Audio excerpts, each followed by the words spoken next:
Welcome to the Creative Crew Podcast. I'm Rob Forte. That's Michelle. And we're here for episode 6? It's episode 6 now. You weren't here last week. Oh, no, I wasn't. I I'd forgot about last week. I had a guest last week. Who wasn't? It was Nimish. Who? Nimish. Oh, Yeah. out of anyone. So we talked about videography and other stuff. If you haven't checked out that episode, you should do that. I should. And, yeah, we're here with episode 6 here at the Cleveland Pub and Grill, brought to you by Ideas Are Bulletproof Studios Network. And we're here to talk about some stuff. First thing we're going to be talking about is our creative process. Yeah. So, you draw a lot. Uh-huh. As I'm trying to do now. I'm setting things up. Okay. So, do you go into drawing something with, like, an idea, like, that you already have, or you just draw, like, off the top of your head, like, spontaneously? I usually need an idea. I mean, sometimes I'll draw with, like, a certain pose in mind, and it comes out, like, a little bit different than the pose I originally had in mind, but that's about as different as the original idea as it gets. You don't just go at it you don't just have, like, random spontaneous moments like we did, just have, like, random draw-offs, nothing like that. You just don't go into, like, anything, you just don't just start drawing. No, I usually need an idea. I always pick a character before I start drawing, and then I stick with that character. I never change characters in between drawings, and I always pick a character, and then I always pick a pose, or I have a pose in mind. Okay, mix and match. And that's usually as much of an idea as I get, or I have, like, a certain expression in mind. Okay, so as far as, like, the order that you do things in, I would assume you start with a sketch. Yeah. And then where do you go from there? Do you do lining or? Yeah, I always start with a sketch with, like, a circle for the head, and then I add details. I don't really use shapes to help me sketch. The most shapes I use is, like, an oval for the shoulder and a circle for the hind leg or something. And then I do line from there. I usually add more details when I line. And then after I line, I put down the flat colors, and then I shade it and add highlights. And then I usually color the outlines, and then it's done. Okay. So that's your process. Uh-huh. Yeah, when I'm doing music or whatever else, I'll usually, I don't really go in having, like, I'll have a genre in mind, but then I just kind of start playing around on the piano to see what I like and what I'm not liking. I don't really vary things too much. It's really weird. I guess my workflow is kind of different from other producers. Like, I know other producers like to select a key to work in. I'll just start improvising, and, like, whatever things sound good to me, I'll usually write down. I'll end up finding a key that I want to work in, but yeah, otherwise I'll find sounds and other things that I'll like, and I'll just start building from there. I'll usually build the melody first, because I feel like the melody is more of a base for the entire song to work around. So I'll usually build a song around a melody, and then I'll work on sound design and other things, and then master it, and then the song's done. And I guess the way songs are laid out in electronic music, I guess, really doesn't vary a whole lot, because they usually always start out with, like, a DJ intro thing, like 16 bars of just leading into the general track, and 16 bars exiting the track, and however much time and they got the build-ups and all that other stuff. So I don't know, electronic music doesn't vary a whole lot in production wise, I don't think, unless you change genres, I don't have a whole lot of experience with other genres of electronic music, so I don't know that much about music. so you're drawing, or you are drawing right now. Uh-huh. What are you using? I'm using a Wacom bamboo tablet. Okay. Yeah, this You thing. want to show it off? Yeah. This thing's like 3 years old. And Yeah, so it's I was actually looking at those the other day, and they don't It's look like that anymore. seeing the last of its days. Yeah.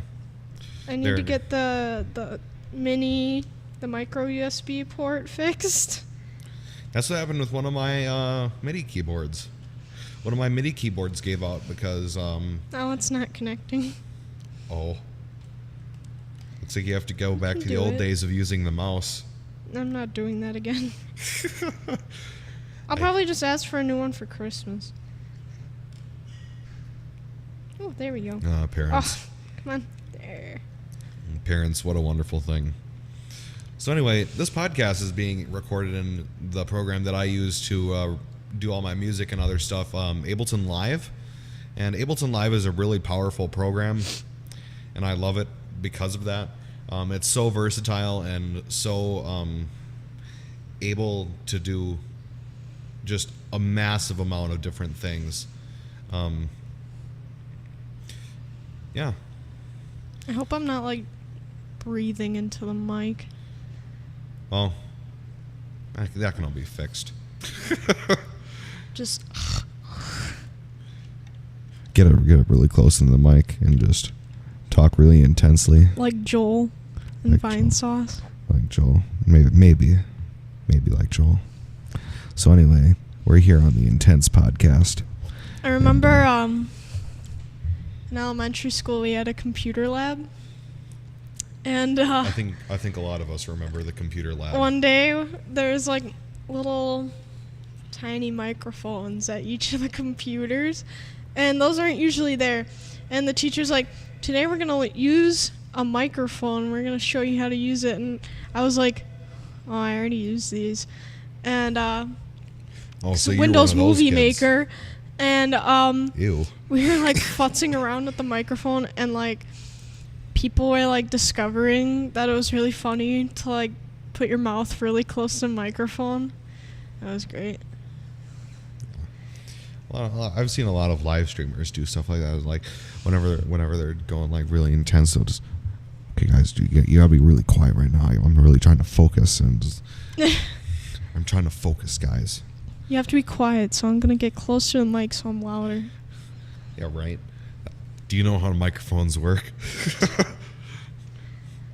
So anyway, what program are you using to draw in? Paint Tool Sai. Paint Tool Sai. Yeah, it's a Japanese art program. I think it's Japanese. And I don't know what the price is now. The price has changed through the years, but I think mine was like $60. Maybe. Paint Tool Sai. Did it top downloads? Apparently it wants me to download it right now. Okay. I don't know. No, get out of here. I think that's a virus site. I'm not gonna go there. Well, there should be an official there website it with is. like Japanese text. Systemax, Japanese, English. Okay. Yeah, that's it.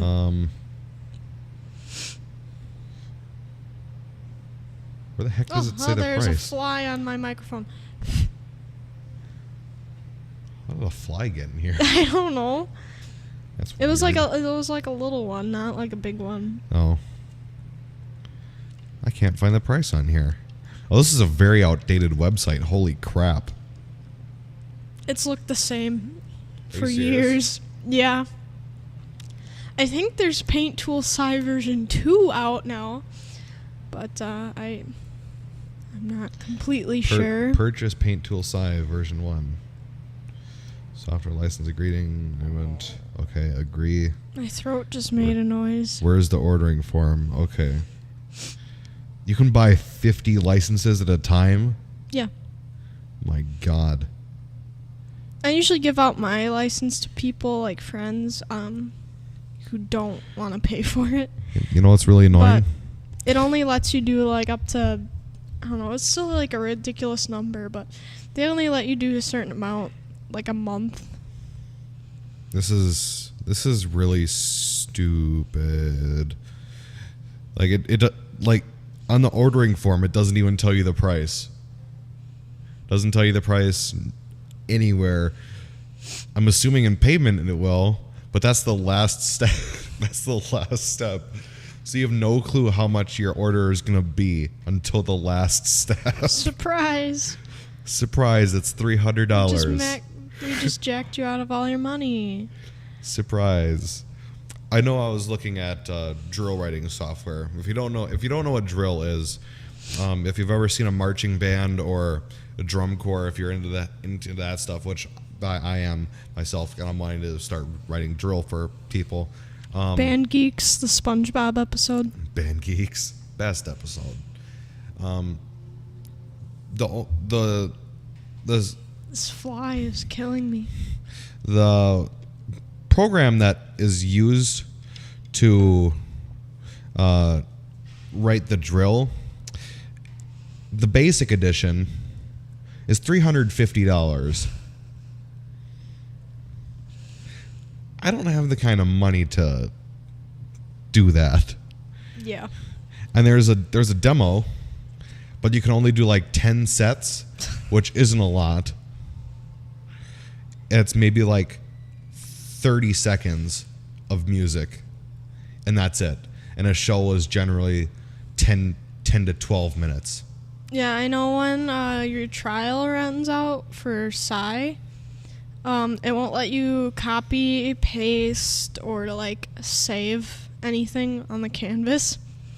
And I know some people who still use it to draw, even if it's unregistered and the trial's expired. They'll just like print screen it? Yeah, they print screen it when it's zoomed in all the way. And then they like paste it all together. This fly. They paste it all Don't together. blow on the mic. I don't want to touch the fly, but yeah, they paste it all together in like MS Paint, and it's like, ugh. How do you even have the do that patience? in MS Paint? How do you do that in MS Paint? You don't. Ugh. You just buy it. You just like I'm gonna say that. Well, what would you say? Probably like $60, $70. Maybe 50. I don't know what it's at now. Okay, so between $50 and $70 is what we're both thinking right now. How much did you pay for yours? Either like 60 or 80 or something. I don't know. We're up to 60 to 80 now. We don't know. So if you're looking to buy Paint Tool Sign, you want a good drawing program, there you go. It's a surprise. It's a surprise. Just like when you're trying to pay for it. So did you have anyone really showing you how to use any of these programs, or even to draw in itself? No. I mean, the most I take from other people are like, I wanted to figure out how to put like white outlines on your art without having to do it like manually. So I looked that up. And then you can change the pen settings to adjust like how it looks. So I just took my pen settings from someone else, and that's what I used to draw an outline and stuff. So this is really interesting because this is part of the failed episode that we tried to record, and we talked about this a little bit, and it's other people asking someone, "Can you help me get better?" Oh yeah. What do you think of that? Can you actually mentor someone to get better? To an extent. I mean, you can take like art classes or I'm trying to like think of how to describe it. I mean, art classes, tutorials. Yeah, but you can't, like, the person can't actually teach you how to draw, because even the person who's mentoring you isn't completely perfect. So they might not have perfect anatomy or the art style you're looking for. And a lot of people have their own art styles, so you can't really copy someone else's, because then it'll just look the same, and if everyone's art looks the same, no one will have interest in it.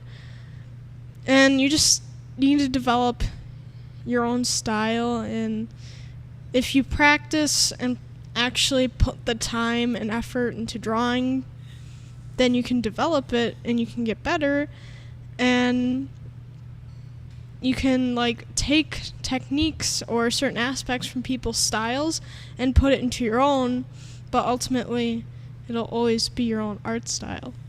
And no one can teach you how to do that. You just need to discover it on your own. And I'm kind of rambling, so I don't know if any of this makes sense, but Yeah, I think it makes sense. Like, I mean, you can't really, at least in my opinion, I don't think you can really be taught a skill. no. You have to put time and effort into it like everyone else. You can't just copy someone else. Yeah, just like I'm in the drum line. I've been putting in a lot of work recently, and I've gotten exponentially better. More than I gotten better than I thought I even possibly could have in the time that I've thought. It just, like, even in the past week, looking what I've done, I'm very surprised. Yeah. And if you're willing to put in the work, it is very possible for you to get very good really quickly. Mm-hmm. And another thing is that, like, the past few years, my art has looked like almost the same, because I don't draw as much as I used to.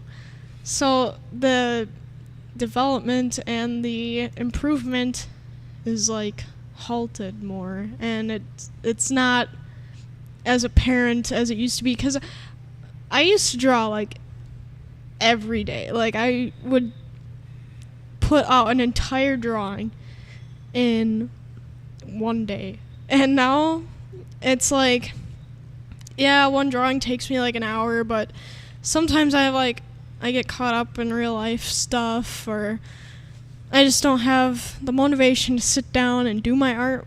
But right now I do. But yeah, motivation is definitely something that sucks. But it just, you need to put in time and effort into it, or else you won't improve. And I guess that's what I'm trying to get at, is that because I don't draw as much, I don't improve as much. So you just need to practice. Yeah, that makes definitely a lot of sense. So, anyway, this is going to be it for the episode. This has been episode 6 of the Creative Crew podcast. If you want to see more of us, subscribe to the Creative Crew channel, as well as the other channels on Ideas of Bulletproof Studios network for more content from us. And we will see you next week with episode 7.